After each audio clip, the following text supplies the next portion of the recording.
నమస్తే, welcome to our channel.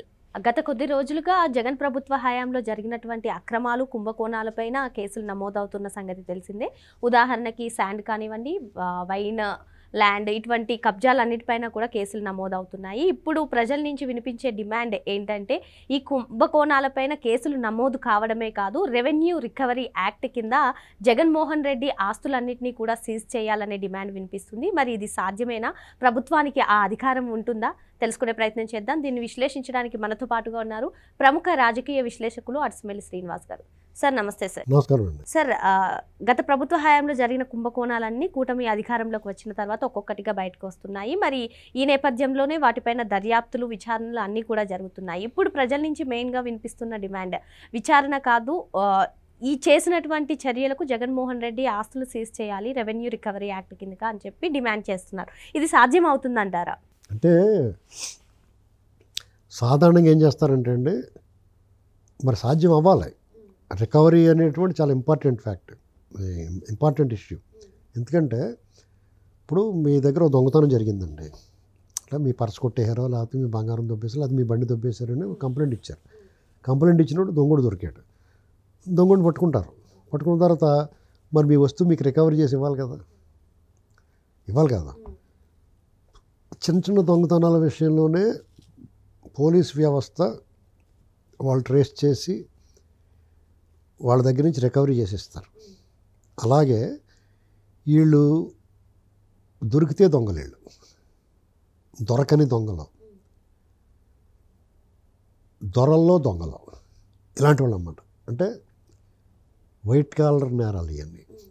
ఈ నేరాల్లో అంతులేని అవినీతి చేసి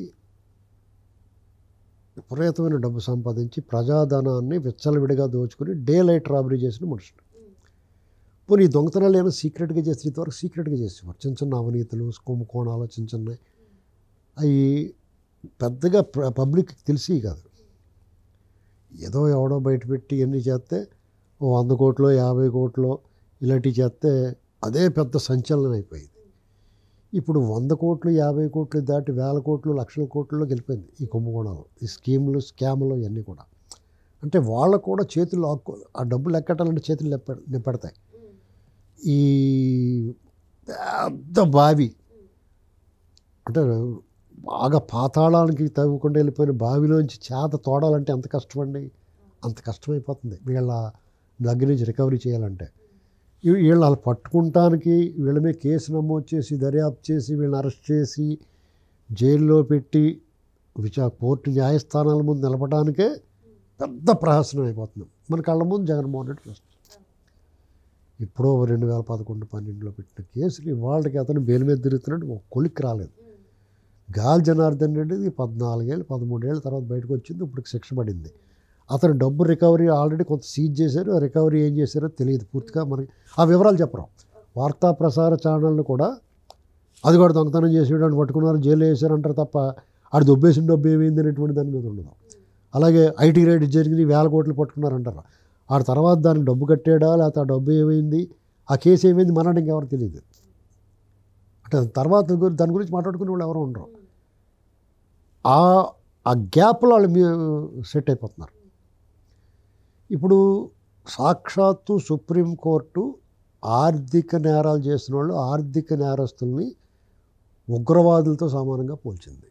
కాబట్టి దేశ భద్రతకు సంబంధించి ఉగ్రవాదులు ఎంత ప్రమాదమో, ఆర్థిక పరిస్థితి, ఆర్థిక విషయంలో కూడా ఇటువంటి ఆర్థిక నేరాలు చేసిన వాళ్ళు కూడా అంతే ప్రమాదం అనేటువంటిది సాక్షాత్తు మన దేశ అత్యున్నత న్యాయ వ్యవస్థ చెప్పింది.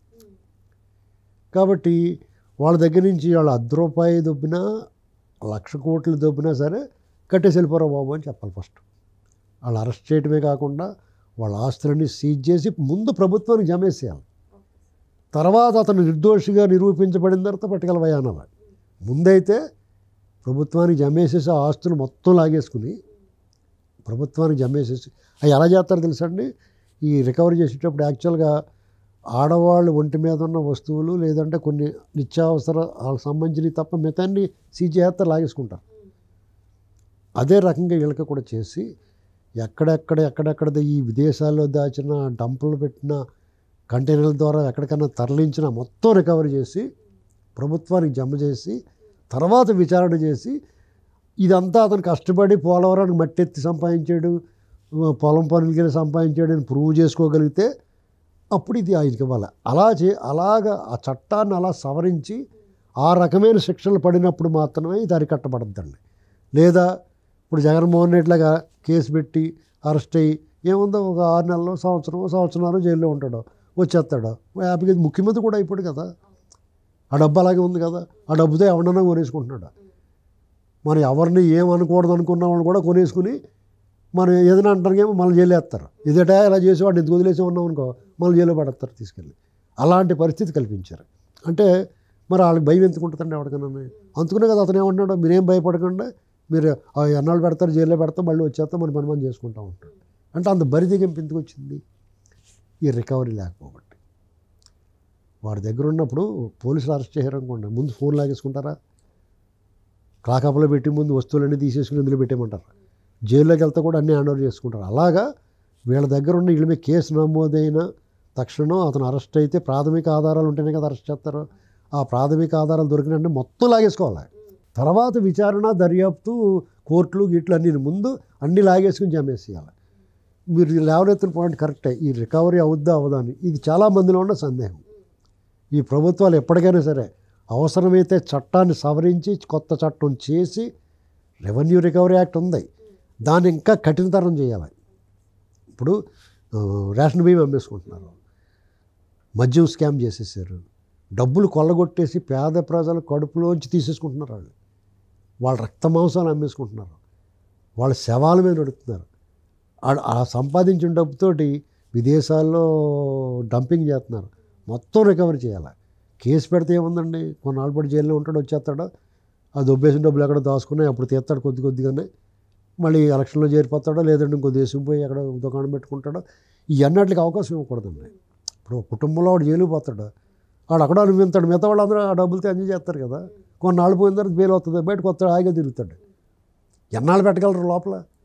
యావజ్జీవం వేసినోడికి కూడా బెయిల్ ఇస్తున్నారు కదా, పెరోల్ మీద వస్తారు కదా బయటికి. కాబట్టి మీరు అన్నట్టుగా ఈ అవినీతి పరుల అందరి తాలూకు ఇది ప్రత్యేకమైన చట్టం చేయాలి. వాళ్ళ మీద ప్రాథమిక సాక్ష్యాధారాలు దొరికిన వెంటనే అరెస్ట్ చేస్తారు కాబట్టి అది చాలు వాళ్ళ దగ్గర ఉన్నదంతా లాగేసుకోవడానికి. ఇది నేను నిర్దోషిని, నేనేం తప్పు చేయలేదు నిరూపించుకోవాల్సిన బాధ్యత అతనే పెట్టాలి. అప్పుడు అతను నిరూపించుకున్నప్పుడు ఇవ్వాలి. అప్పటి వరకు కూడా ప్రభుత్వాధీనంలో ఉండి దాని ప్రజోపయోగాలకు వాడాలి. అప్పుడు మొత్తం సెట్ అయిపోతుంది. ఇంకెవడ తప్పు చేయడం కూడా ఆలోచిస్తాడు. ఇదే పరిష్కారం. దాని రివర్స్లో నడుస్తుంది ఇప్పుడు వ్యవహారం అంతా. కేసు పెడతారు, చేసేదంతా చేసేస్తారు. జగన్మోహన్ రెడ్డి హయాంలో అవినీతి ఏ లెవెల్లో చేయొచ్చో ఆ లెవెల్లో చేశారు. స్కాములు ఏ రేంజ్లో ఎవడో ఒలింపిక్స్లో కానీ స్కాములు పోటీ పెట్టారనుకో, అసలు మొత్తం వీళ్ళందరికీ కసిరెడ్డి రాజిరెడ్డికి, ఆ ధనుంజయ రెడ్డికి, జగన్మోహన్ రెడ్డికి, సజ్జల రామకృష్ణారెడ్డికి, పెద్దిరెడ్డికి, వీళ్ళందరూ ఆ పథకాలతో ఇలా ఒడి నిండిపోద్ది. వాళ్ళకి ఎన్ని పథకాలు వచ్చేస్తారు, కాంస్యము, రజతము, బంగారం, సువర్ణం అన్ని వాళ్ళకే పథకాలు వచ్చేస్తాయి. టాప్ 10 1 నుంచి 10 ప్లేసులు అందరూ వాళ్ళే ఉంటారు. అదే ఎవరికి ఛాన్స్ ఏమి ఉండదు. ఇంకా వేరే దేశాల్లోనే వేరే రాష్ట్రాల్లో ఉన్న అవినీతి పనులు ఎవడన్నా వచ్చినా కానీ పోరా మా ముందు మీరు ఎంత అంటారు. అంత దారుణమైన అవినీతి చేశారండి. అరాచకంలో అయితే అసలు ఇంకెవరికి ఛాన్సే లేదు. వీళ్ళదే అసలు పాల్గొనే వాళ్ళు కూడా వీళ్ళే ఉంటారు, ప్రైజ్ కొట్టేవాళ్ళు కూడా వీళ్ళే ఉంటారు. ఈ ఒలింపిక్ వాళ్ళు కూడా ఇవన్నీ పెట్టాలి. అరాచకం అనేటువంటిది కూడా ప్రజలతో ఆడుకుంటున్నారు కదా. అవినీతి అరాచకానికి కూడా వాళ్ళు ఒక స్థానం కల్పించి వీళ్ళందరినీ తీసుకెళ్ళి పెట్టాలి పోటీల్లోని. జగన్మోహన్ రెడ్డి ఒక విషయం మెచ్చుకోవాలి, మామూలుగా బుర్ర తక్కువ పరిపాలన, మానవత్వం, లేకపోతే మానవ సంబంధాలు, ఇలాంటి వాటి విషయాలు, ఎమోషన్స్, ఇటువంటి విషయాల్లో అతనికి అబోవ్, ఎన్నట్ల మీద అబోవ్ అవి ఏమి ఉండవు. అటువంటి వాడు ఏం చేసినా దుర్మార్గం చేస్తాడు, అరాచకం చేస్తాడు. అతన్ని మించినోడు కొత్తవి కనిపెట్టి, అంటే మద్యం స్కీమ్ చూసారా, మద్యం పాలసీ చూసారా, అసలు ఇటువంటి ఆలోచన ఎవరికైనా వస్తుందా? ప్రభుత్వమే షాప్ పెడుతుంది, ప్రభుత్వమే అమ్ముతుంది. ప్రభుత్వానికి ఏమో 10% నుంచి 90% ప్రభుత్వాధినేతగా ఉన్నవాడు దుబ్బేయచ్చు అనేటువంటి ఈ ఆలోచన ఎప్పటికీ రాలేదు. ఎవడు చాలామంది బాధపడిపోతున్నారు, ఈ అవినీతి కొంచెం స్మెల్ ఉన్నవాళ్ళు, అమ్మని ఏమో మనకు రాలేదు ఈ ఐడియా అని. ఇప్పుడు కానీ మొన్న మళ్ళీ గెలిచి ఉంటే అతను దేశంలో వాళ్ళందరూ మొదలెడుతారు, ఇదేదో భలే ఉందరా బాబు, అతను చేసాడు మనం ఎందుకు చేయకూడదని. పక్కనే ఢిల్లీలో 150 కోట్ల స్కామ్కి ఆ పాలసీ, అది కూడా డైరెక్ట్గా వాళ్ళు చేతితో డబ్బులు పెట్టిన వీళ్ళలాగా క్యాష్ అండ్ క్యారీ పద్ధతిలో కూడా కదా, పాలసీ ఎవరో బెనిఫిట్ అవుతున్నారు, అలాంటి పాలసీ తీసుకున్నారని చెప్పేసి వాళ్ళందరినీ మనీ లాండరింగ్ ఈడీ ఎంటర్ అయిపోయింది. అసలు వీళ్ళకి ఎన్నాళ్ళు వేసేయాలి శిక్ష, పైగా వాళ్ళు దొరకకుండా పారిపోతారు. ఎన్నాళ్ళు పారిపోతారో చూద్దాం అనుకోండి. వీళ్ళు ఏంటంటే అధికారంలో ఉన్నప్పుడు, పెత్తనం ఉన్నప్పుడు కన్ను మిన్ను కానకుండా ఒళ్ళు మదమెక్కిపోయి కొవ్వెక్కిపోయి ఏం మాట్లాడుతున్నారో వాళ్ళకి తెలియదు, ఎంత దొబ్బేస్తున్నారు అనేటువంటి వాళ్ళకి తెలియదు. కోతి ఏం చేస్తుందో తెలుసండి, తిన్నంత తింటది, మిగతాది ఇక్కడ పెట్టేసుకుంటుంది. చూడండి కాలితే కోతి. అలాగే వీళ్ళు తిని ఎక్కువైపోయిన తర్వాత కూడా దాచేసుకున్నారు తరతరాలు సరిపడగా. అక్కడ కసిరెడ్డి రాజిరెడ్డి అన్నవాడు కూడా 3,000 కోట్లు దొబ్బేసాడు, జగన్మోహన్ రెడ్డి 3 లక్షల కోట్లు దొబ్బేసి ఉంటాడు. చిన్నవి కదా దొబ్బుతారు వాళ్ళు. విజయసాయిరెడ్డి దొబ్బున, సజ్జల రామకృష్ణారెడ్డి దొబ్బున, కసిరెడ్డి దొబ్బున కొంచెం దొబ్బుతారు. వాళ్ళమే 100 రెట్లు ఎక్కువ దొబ్బుతాడు జగన్మోహన్ రెడ్డి. అతనికి ఇది ఆనకూడదంటే, అతనికి మొబ్బడిగా వచ్చి పడిపోతే చిన్న 1,000 కోట్లే కదా అనుకుంటాడు. అలా అనుకోవాలంటే అతనికి ఎంత వచ్చేసి ఉండాలి. ఆంధ్రప్రదేశ్ అనేటువంటిది పాడికొండండి, బంగారు గని. సహజ వనరులే కానీ ఇసుక, మద్యం, లాటరైట్లు, ఆ రైట్లు, విపరీతం కోస్టల్ ప్రాంతం ఎంతనో వాళ్ళు కొట్టేసుకోవచ్చు. శాశ్వతాల వడలు, ఎర్రచందనం ఈ ప్రపంచంలో ఎక్కడ దొరకదు. వీళ్ళ కొల్లగొట్టి వీళ్ళ యదాన పడింది.